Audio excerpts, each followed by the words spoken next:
Number one, personal help before the class.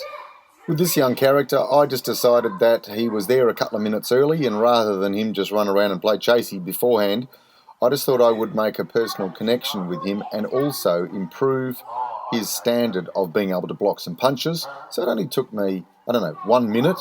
And what I did is it helped me to connect with him, and it also helped him to improve his technique in the class, and therefore he's going to feel that he's more suited to martial arts training.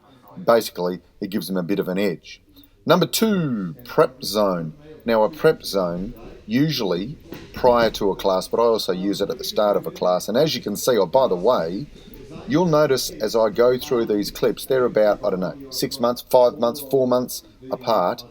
The kids are starting to join, so I've got a relatively small class at the start, and the kids that you can see in the plain clothes, they're the ones who are at the start or the front of the class towards the end, because they're in suits and they're the experienced ones. But what I'm doing here is I'm taking the kids through about a 30-second or 1 minute talk on what we are going to do in the class and what I expect from them. So it makes them focus on the next best thing, the next thing that we are going to be doing with them. So that's number two, is prep zone.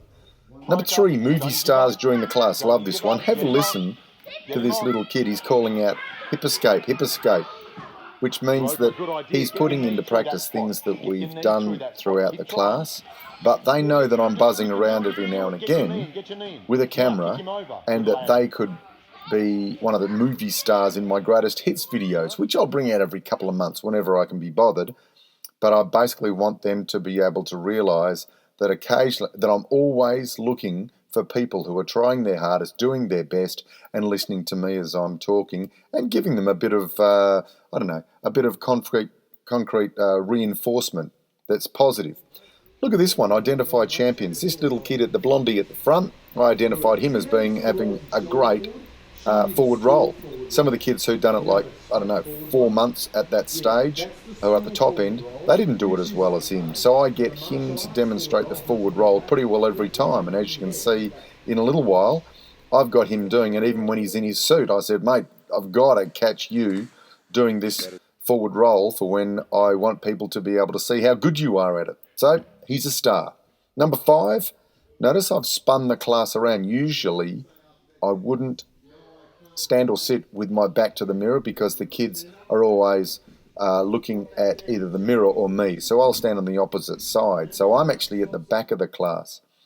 But what I wanted to do is I wanted to make a personal connection with the new beginners and not have them sort of hidden at the back behind my group, as you can see, that's gradually increasing in size. So I want to be able to make a personal connection with the beginners. So occasionally I'll have them at the front. So that's number five. Check out number six.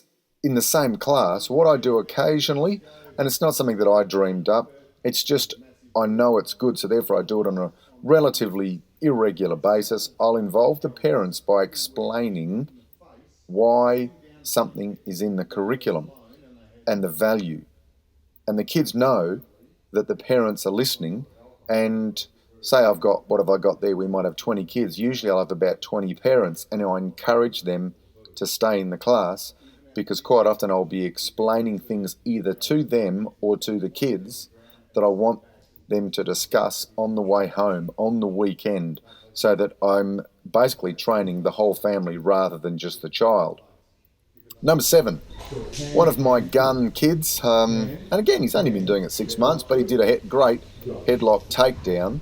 So again, we went through this before the class, so he knew what he was expected to do, and I used him as a role model so that he could feel that he's rewarded for being one of the top dogs in the class. Don't you love this photo? It's got to be fun. It speaks for itself. Two kids who are enjoying the classes that much are never going to quit if they have a down day, if they get injured, if something happens that might react with them negatively. If they know that the classes are fun, they're going to be able to get through those difficult times. So number 8's an important one. Check out number 9. This is really important. Mat chats after the class. I identified this little bloke here. You can see me talking to him all in black. The mum's waiting and she's listening. I identified him during the class as having done something which was worth some positive feedback. It had merit.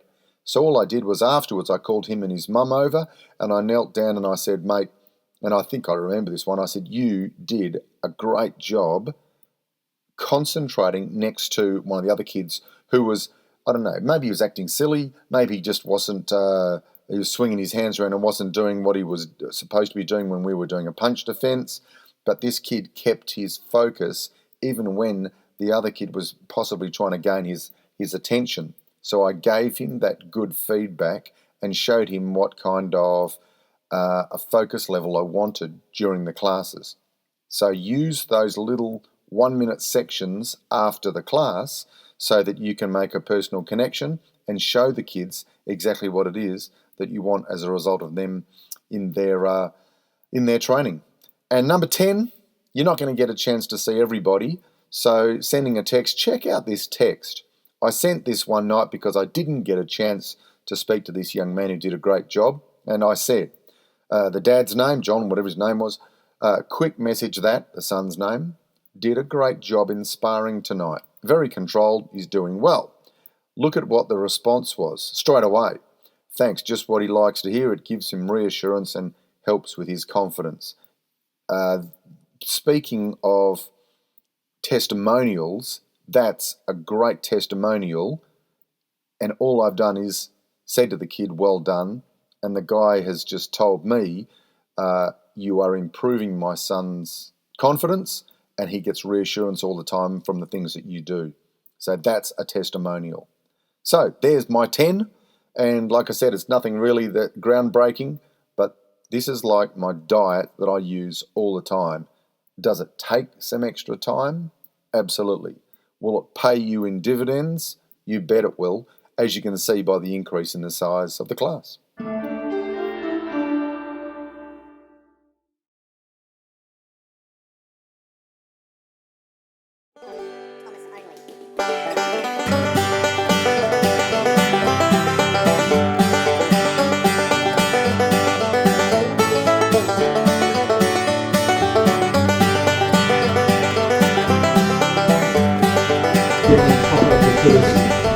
Your job is to go with the person. Get the idea? You see how he's trying to get away? I'm not letting, that's the whole idea. He has to let me do my thing, and I don't let him do his.